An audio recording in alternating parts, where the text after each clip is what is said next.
Hello, this is I Go Travel with Don Barnett. One of the greatest trails you'll ever enjoy riding is right here in northern Idaho. The 118-kilometer former railway line runs from the Montana border across part of the Idaho Panhandle. All asphalt paved trail, frequent parking areas, washrooms, and picnic tables. Interesting communities, big lakes and river. We started our bike ride at the Montana-Idaho border here at this small community of Mullen, Continental Divide. And we're going to ride the trail through Wallace, the community of Kellogg.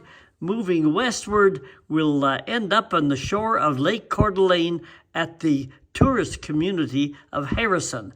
And then we'll follow the shoreline for a little bit, and we'll take our bikes over a big, beautiful bridge between Lake Chalcolet and Coeur d'Alene. And then the trail continues on for a few more kilometers and ends at the other end at the town of Plummer.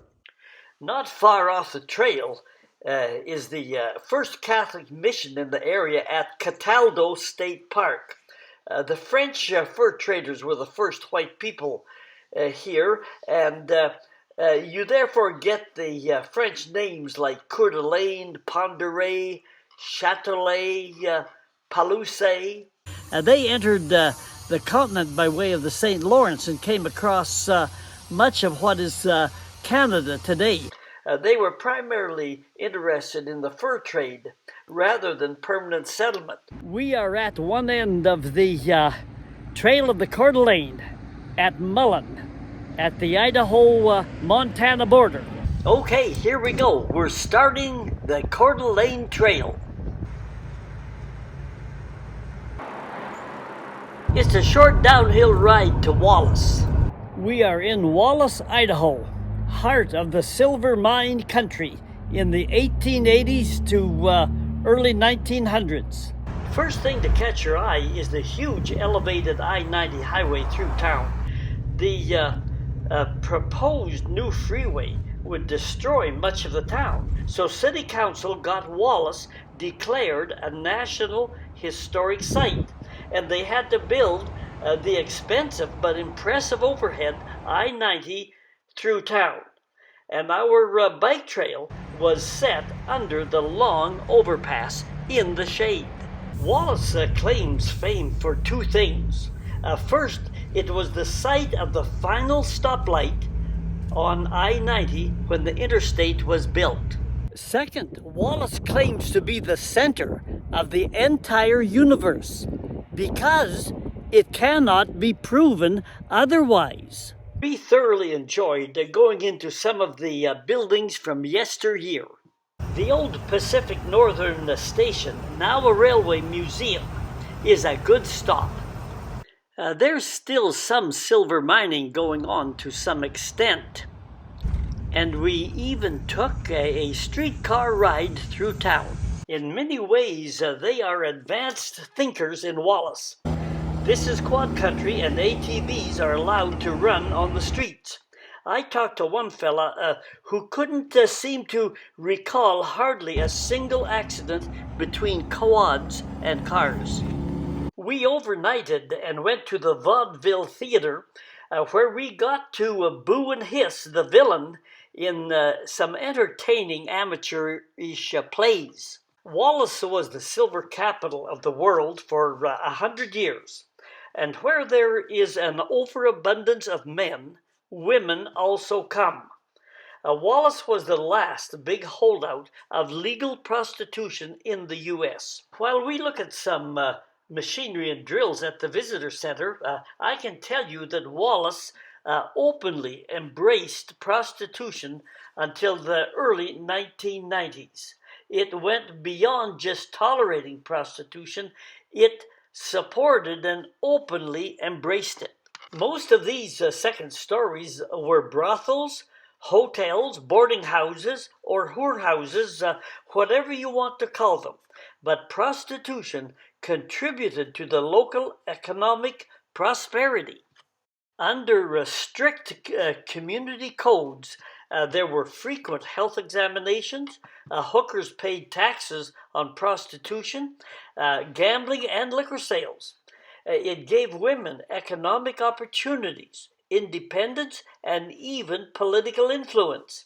Women attended to as many as 60 customers a night. But this was the most persuasive argument for keeping prostitution going. The argument went like this: prostitution was necessary to protect responsible and respectable women. They would be safe from rugged, sex-deprived minors. Yes, it was a necessary evil, but more necessary than evil. The prostitution net spread far and wide from Wallace. I remember coal miners from southern Saskatchewan would pile up 6 to a car and drive from Saskatchewan to Wallace, Idaho to take part in the entertainment. And they used to sell t-shirts, and on the t-shirt it said, honestly, I have never been to Wallace, Idaho. So no one really wanted to let it be known that they were regular visitors to Wallace, Idaho in those days. For years, the churches had tried to shut down the prostitution, but to no avail.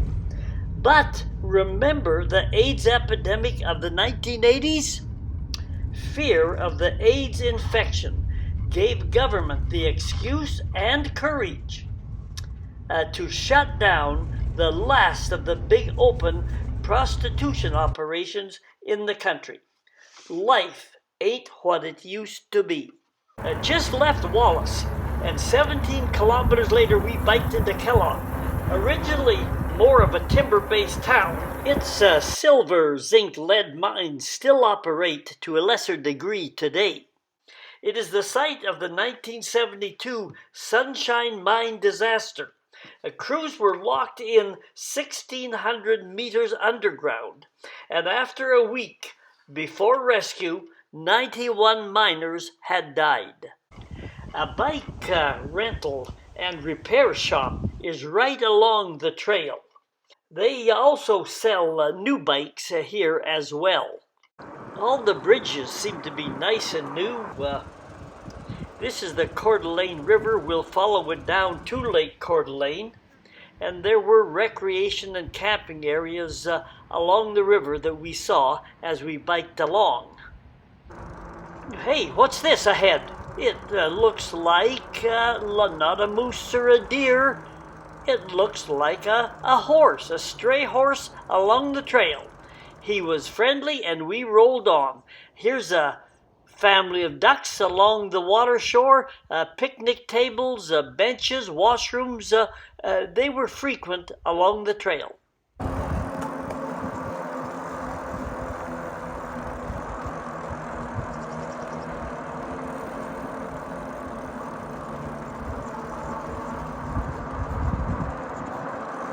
Just a nice trail to ride. Look at our long shadows. It gets hot here in the summer, so ride early morning or in the evening.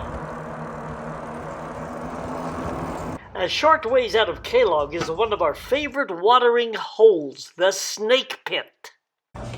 It's like a Western museum inside, and good food. All sorts of things, paintings and dollar bills on the walls and ceilings. I'll just swing my camera around.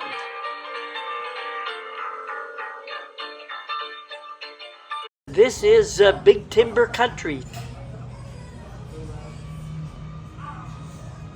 We are out on the porch now. Inside, certain nights you can dance. All part of a little Idaho culture.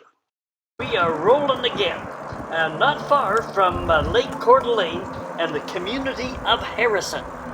The waste rock and mine tailings used to build the original rail line are sealed under that asphalt and the gravel along the edges, making it safe to walk or ride bikes on today.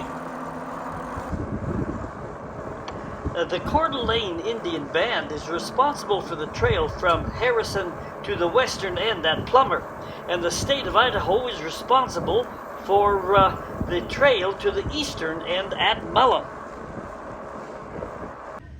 Harrison and the trail are right along the edge of Lake Coeur d'Alene.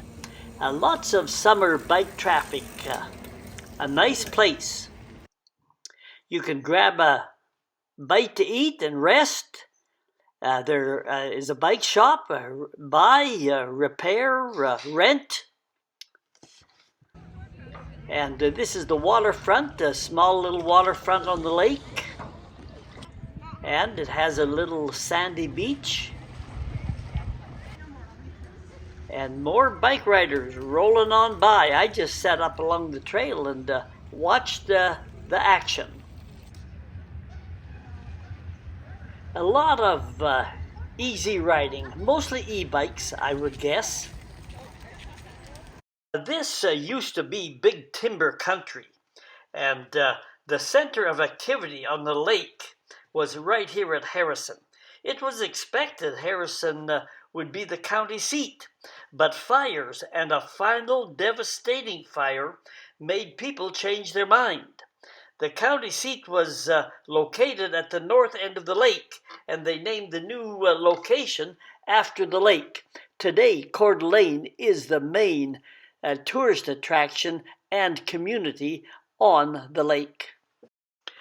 This old grain elevator is a reminder that grain from the fertile rolling hills, which are up from the lake and beyond the sight of water or the trail, made Harrison a lake shipping port at one time. Grain was loaded on boats and trains, but all you see today from the trail is a ghost of an industry that once was. Midway between Harrison and Plummer, at the west end of the trail, is the high, impressive bridge that separates Coeur d'Alene and Lac Chalcolet. We have biked both directions on the trail, and it looks like some of these photos of the bridge were taken when we biked from Plummer out to the bridge. A nice long entrance to the bridge from this end. We're going up.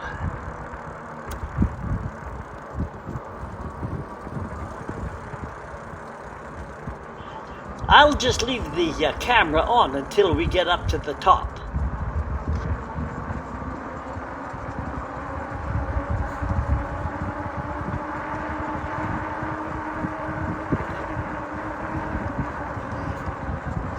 You can hear the sound of the fat tires of our bikes.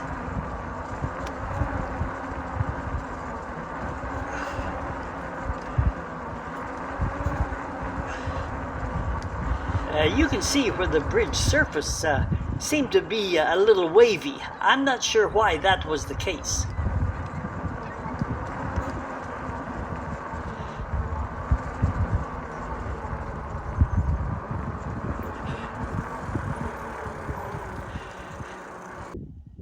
We will do a scan from the top. The original swing bridge, built in 1921, now is permanently attached as the high point of the waterway today. Lake Chalcolet and the southern end of Lake Coeur d'Alene are all one waterway, since dams have raised the water levels. Here are some bikers coming from the other direction. Hello. Morning.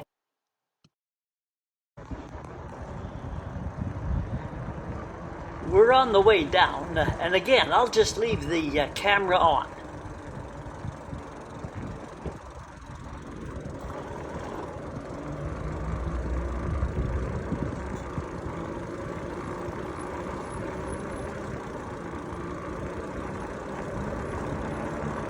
And it's a nice long ride, especially if you're going downhill.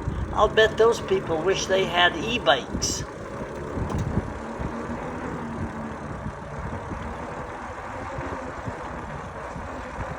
It's just a nice ride. It makes you feel like you're on top of the world. This area was designated to be a national park at one time, but things were messed up in Washington, D.C., and now it's a state park, Hayburn State Park in the area. Now we're down off the bridge, and looks like we're meeting a couple of other bikers on the way up. Here comes a recumbent bike. He'll have his work cut out for him. The whole area is one beautiful place. We are off the bridge and on the way to Plummer. Whoa, what is a car doing on the trail? Well, these were trail maintenance workers, and Union Pacific Railway has committed to financially support upkeep of the trail. In contrast to Canada, where once a trail is built, maintenance is abandoned by the railway and government, leaving it up to local places and volunteers to maintain the trail. And that is something often difficult to keep up with. Such is not the case here. The railway has committed continued active maintenance for the trail. Now, that is good corporate policy.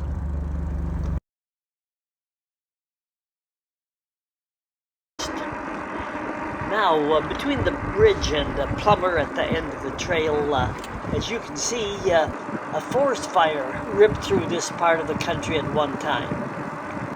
But the growth is coming back. But it takes a while. These plants like dry, sandy, and gravelly soil, and often grow along the trail. They don't like the shade. Sometimes they're called toilet paper plants, and a whole bunch of other names. They are prolific seed producers. Often regarded as a weed, they are not cultivated. Found across the world, animals don't eat them, but oil from the flowers have been used to treat numerous skin infections like warts, boils, earaches.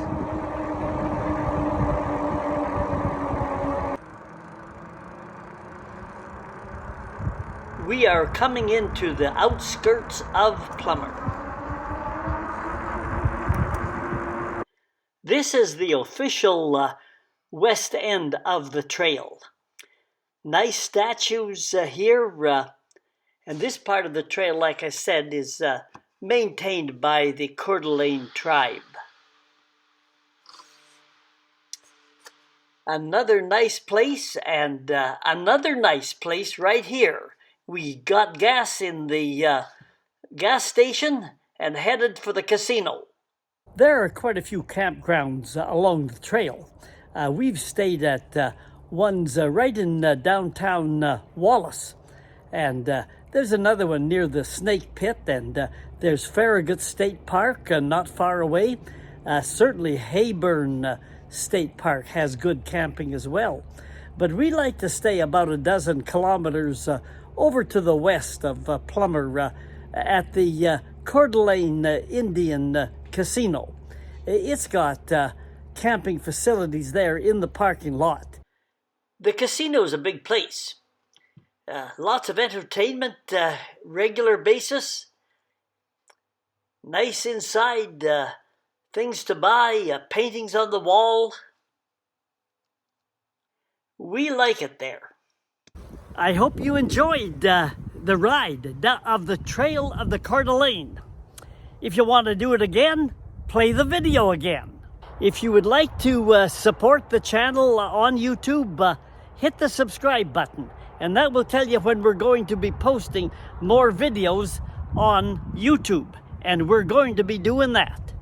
So until then, I guess I'll say the way adios, goodbye, my friends, as the old French trappers would have said in French. Au revoir, mes amis. We're rolling down the road. If you want to see more travel videos or bike trails videos, just Google, as it says here, the little @ Don Barnett 5090. Click on my name, hit the word playlist and scroll down. There's quite a few playlists there with several videos in each playlist.